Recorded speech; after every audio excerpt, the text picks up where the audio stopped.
ആകാശവാണി.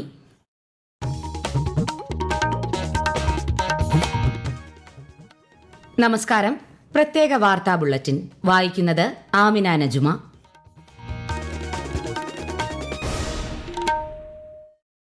പ്രധാന വാർത്തകൾ. പ്രധാനമന്ത്രി നരേന്ദ്രമോദി ദക്ഷിണ കൊറിയൻ പ്രസിഡന്റ് ലീ ജെ-മ്യൂങ്ങുമായി ന്യൂഡൽഹിയിൽ പ്രതിനിധിതല കൂടിക്കാഴ്ച നടത്തി. ഉഭയകക്ഷി വ്യാപാരം $50 ബില്യൺ വർദ്ധിപ്പിക്കാൻ ഇരു രാജ്യങ്ങൾക്കുമിടയിൽ ധാരണ. തമിഴ്നാട്ടിലും പശ്ചിമബംഗാളിൽ ഒന്നാംഘട്ട തിരഞ്ഞെടുപ്പ് നടക്കുന്ന മണ്ഡലങ്ങളിലും പരസ്യപ്രചാരണം നാളെ അവസാനിക്കും. വോട്ടെടുപ്പ് ഈ മാസം 23-ന്. അമേരിക്ക ഇറാൻ രണ്ടാംഘട്ട സമാധാന ചർച്ചകളുമായി ബന്ധപ്പെട്ട് അനിശ്ചിതത്വം തുടരുന്നു. രാജ്യത്ത് LPG ക്ഷാമം അനുഭവപ്പെടുന്നില്ലെന്നും ഗാർഹിക പാചകവാതക വിതരണം സാധാരണ നിലയിലാണെന്നും കേന്ദ്ര സർക്കാർ. സംസ്ഥാനത്ത് ചൂടിന് ശമനമില്ല. വിവിധ ജില്ലകളിൽ ഒറ്റപ്പെട്ട മഴയ്ക്ക് സാധ്യതയെന്നും കേന്ദ്ര കാലാവസ്ഥാ വകുപ്പ്. വാർത്തകൾ വിശദമായി. പ്രധാനമന്ത്രി നരേന്ദ്രമോദി ദക്ഷിണ കൊറിയൻ പ്രസിഡന്റ് ലീ ജെ-മ്യൂങ്ങുമായി ന്യൂഡൽഹിയിൽ പ്രതിനിധിതല കൂടിക്കാഴ്ച നടത്തി. സാങ്കേതിക, കായിക, സാംസ്കാരിക, സർഗാത്മക മേഖലകളിലെ സഹകരണം സംബന്ധിച്ച 4 ധാരണാപത്രങ്ങളിൽ ഇരു രാജ്യങ്ങളും ഒപ്പുവച്ചു. സമഗ്ര സാമ്പത്തിക പങ്കാളിത്തം, ഡിജിറ്റൽ ബ്രിഡ്ജ് എന്നിവയിൽ ചർച്ചകൾ തുടരാനും തീരുമാനമായി. ജനാധിപത്യ മൂല്യങ്ങൾ, ഇൻഡോ പസഫിക് തുടങ്ങി വിവിധ മേഖലകളിൽ ഇന്ത്യയും ദക്ഷിണ കൊറിയയും സമാന കാഴ്ചപ്പാടുകൾ പങ്കുവയ്ക്കുന്നതായും ശ്രീ മോദി പറഞ്ഞു. ഇരു രാജ്യങ്ങൾക്കുമിടയിലെ ഉഭയകക്ഷി വ്യാപാരം 2030ഓടെ $50 ബില്യൺ വർദ്ധിപ്പിക്കാനും തീരുമാനമായി. പ്രതിരോധം, നിർമ്മിത ബുദ്ധി, കപ്പൽ നിർമ്മാണം തുടങ്ങിയ മേഖലകളിൽ യോജിച്ച് പ്രവർത്തിക്കുമെന്ന് ദക്ഷിണ കൊറിയൻ പ്രസിഡന്റ് അറിയിച്ചു. തമിഴ്നാട്ടിലും പശ്ചിമബംഗാളിലും തിരഞ്ഞെടുപ്പ് പ്രചാരണം ഊർജിതം. മുൻനിര നേതാക്കളെ അണിനിരത്തി ശക്തമായ പ്രചാരണമാണ് മണ്ഡലങ്ങളിൽ നടക്കുന്നത്. തമിഴ്നാട്ടിലും പശ്ചിമബംഗാളിൽ ഒന്നാംഘട്ട തിരഞ്ഞെടുപ്പ് നടക്കുന്ന മണ്ഡലങ്ങളിലും ഈ മാസം 23-നാണ് വോട്ടെടുപ്പ്. ഇവിടെ പരസ്യപ്രചാരണം നാളെ അവസാനിക്കും. കേന്ദ്രമന്ത്രിമാരായ JP നദ്ദ, രാജ്നാഥ് സിംഗ് തുടങ്ങി മുതിർന്ന BJP നേതാക്കൾ പശ്ചിമബംഗാളിൽ ഇന്ന് പ്രചാരണത്തിനെത്തി. തൃണമൂൽ കോൺഗ്രസ് നേതാവും മുഖ്യമന്ത്രിയുമായ മമതാ ബാനർജി നോർത്ത് 24 പർഗാനയിലാണ് ഇന്ന് പ്രചാരണം നടത്തിയത്. കോൺഗ്രസ് ദേശീയ അധ്യക്ഷൻ മല്ലികാർജ്ജുൻ ഖർഗെയും വിവിധ മണ്ഡലങ്ങളിൽ ഇന്ന് പ്രചാരണ പരിപാടികളിൽ പങ്കെടുത്തു.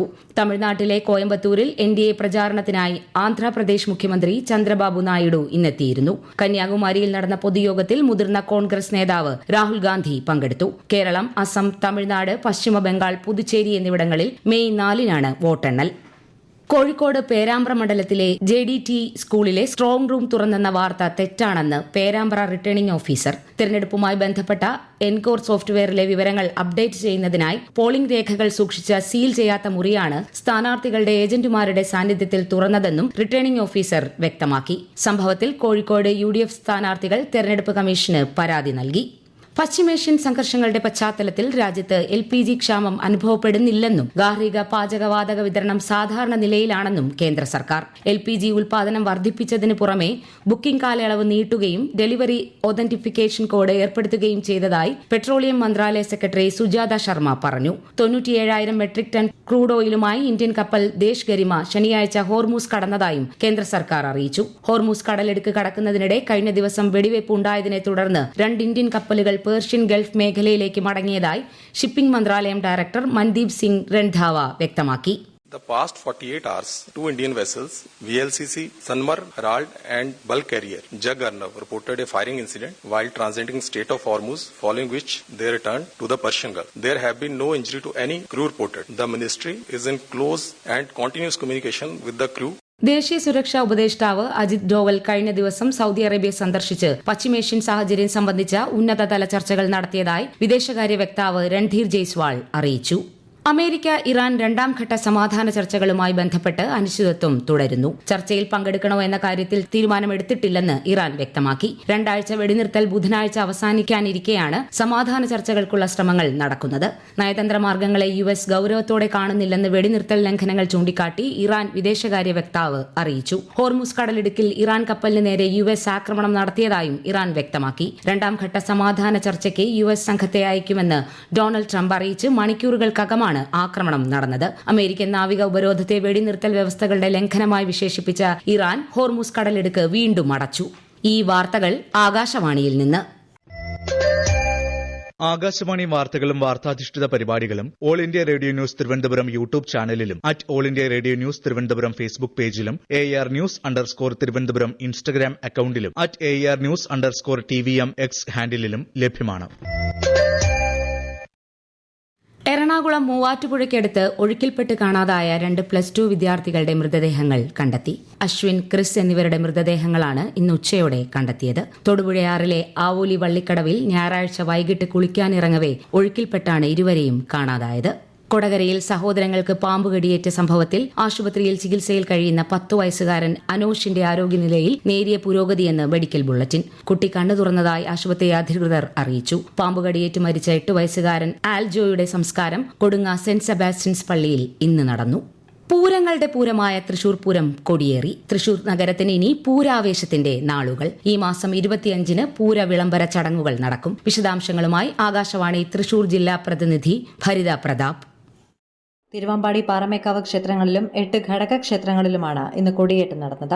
പാറമേക്കാവ് ക്ഷേത്രത്തിൽ രാവിലെ 11ഓടെ വലിയ പാണികൊട്ടി ഭഗവതിയെ പുറത്തേക്ക് എഴുന്നള്ളിച്ച് തുടർന്ന് 11:30ഓടെയാണ് കൊടിയേറ്റം നടന്നത്. തിരുവമ്പാടി ക്ഷേത്രത്തിൽ രാവിലെ 11-നും 11:30-നും മധ്യേയാണ് കൊടിയേറ്റം നടന്നത്. 24-ന് ഇരു വിഭാഗങ്ങളുടെയും ചമയ പ്രദർശനങ്ങൾക്ക് തുടക്കമാകും. ഏപ്രിൽ 24-നാണ് സാമ്പിൾ വെടിക്കെട്ട്. 26-നും 27-നുമാണ് പൂരപ്രേമികൾ കാത്തിരിക്കുന്ന വിസ്മയങ്ങൾ ഒളിപ്പിച്ചുവെച്ച തൃശൂർ പൂരം അരങ്ങേറുക. കൊല്ലം ജില്ലാ ആശുപത്രിയിൽ രോഗി ആശുപത്രി ജീവനക്കാരനെ ആക്രമിച്ചു. സെബാസ്റ്റ്യൻ എന്നയാളുടെ ആക്രമണത്തിൽ നഴ്സിംഗ് അസിസ്റ്റന്റ് സുരേഷ് ബാബുവിന്റെ തലയ്ക്കും കഴുത്തിനും പരിക്കേറ്റു. സെബാസ്റ്റ്യന് മാനസിക പ്രശ്നങ്ങളുണ്ടെന്ന് ആശുപത്രി അധികൃതർ പറഞ്ഞു.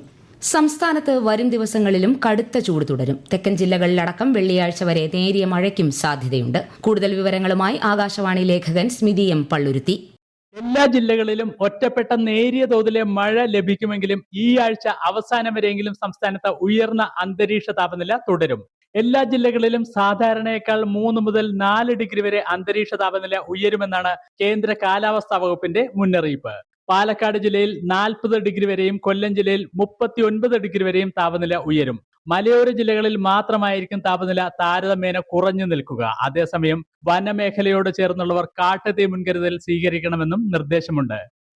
വേനൽക്കാലം പ്രമാണിച്ച് രാജ്യവ്യാപകമായി പ്രത്യേക ട്രെയിൻ സർവീസ് അനുവദിച്ച് ഇന്ത്യൻ റെയിൽവേ. ഏപ്രിൽ 15 മുതൽ ജൂലൈ 15 വരെയുള്ള 3 മാസ കാലയളവിൽ 908 വേനൽക്കാല പ്രത്യേക ട്രെയിനുകൾ അനുവദിച്ചതായും 18,262 വേനൽക്കാല സർവീസുകൾ ഉറപ്പാക്കിയതായും റെയിൽവേ അറിയിച്ചു.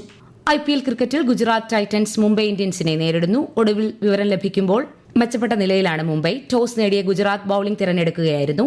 ISL ഫുട്ബോളിൽ പഞ്ചാബ് FC ഇന്റർകാശിയെ നേരിടുകയാണ്. ആദ്യ പകുതി പൂർത്തിയായപ്പോൾ ഏകപക്ഷീയമായ 1 ഗോളിന് പഞ്ചാബ് മുന്നിലാണ്.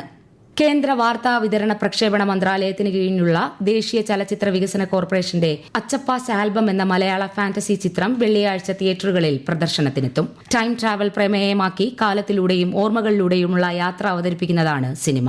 പ്രധാനമന്ത്രി നരേന്ദ്രമോദി ആകാശവാണിയിലൂടെ ജനങ്ങളുമായി ആശയങ്ങൾ പങ്കുവയ്ക്കുന്ന പ്രതിമാസ റേഡിയോ പ്രഭാഷണ പരിപാടി മൻ കി ബാത്ത് ഈ മാസം 26-ന് രാവിലെ 11 മണിക്ക്. പരിപാടിയുടെ 133-ാം പതിപ്പാണിത്. ആകാശവാണിയിലും ദൂരദർശനിലും പരിപാടി തത്സമയം ലഭ്യമാകും. മൻ കി ബാത്തിലേക്ക് ഈ മാസം 24 വരെ അഭിപ്രായങ്ങൾ പങ്കുവയ്ക്കാം. തിരഞ്ഞെടുപ്പിന് മുന്നോടിയായി രാഷ്ട്രീയ പാർട്ടികൾ സൌജന്യങ്ങൾ പ്രഖ്യാപിക്കുന്നത് നിരോധിക്കണമെന്നാവശ്യപ്പെട്ടുള്ള പൊതു താൽപര്യ ഹർജിയിൽ നോട്ടീസ് അയച്ച് സുപ്രീംകോടതി. കേന്ദ്ര സർക്കാരിനും തിരഞ്ഞെടുപ്പ് കമ്മീഷനും ദേശീയ കൺട്രോളർ ആൻഡ് ഓഡിറ്റർ ജനറലിനുമാണ് കോടതി നോട്ടീസ് അയച്ചത്. Chief justice Suryakant, justice Joymalya Bagchi എന്നിവരടങ്ങിയ ബെഞ്ചിന്റേതാണ് നടപടി. പ്രധാന വാർത്തകൾ വീണ്ടും. പ്രധാനമന്ത്രി നരേന്ദ്രമോദി ദക്ഷിണ കൊറിയൻ പ്രസിഡന്റ് ലീ ജെ-മ്യൂങ്ങുമായി ന്യൂഡൽഹിയിൽ പ്രതിനിധിതല കൂടിക്കാഴ്ച നടത്തി. ഉഭയകക്ഷി വ്യാപാരം $50 ബില്യൺ വർദ്ധിപ്പിക്കാൻ ഇരു രാജ്യങ്ങൾക്കുമിടയിൽ ധാരണ.